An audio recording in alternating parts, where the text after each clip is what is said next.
اعوذ باللہ من الشیطان الرجیم بسم اللہ الرحمن الرحیم۔ حضرت ابو ہریرہ رضی اللہ تعالیٰ عنہ نے حضور اکرم صلی اللہ علیہ وسلم سے عرض کیا، یا رسول اللہ، قیامت کے دن آپ صلی اللہ علیہ وسلم کی شفاعت سے سب سے زیادہ سعادت کسے ملے گی؟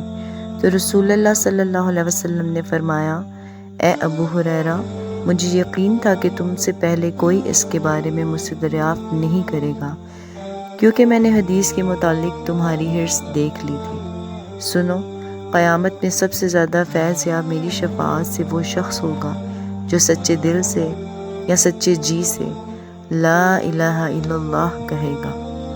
صحیح بخاری حدیث نمبر 99۔ حضرت ابو ہریرہ سے ہی روایت ہے کہ میں نے نبی کریم صلی اللہ علیہ وآلہ وسلم سے علم کے 2 برتن یاد کر لیے ہیں، ایک کو میں نے پھیلا دیا ہے اور دوسرا اگر میں پھیلاؤں تو میرا یہ نرخرا کاٹ دیا جائے۔ صحیح بخاری حدیث نمبر 120۔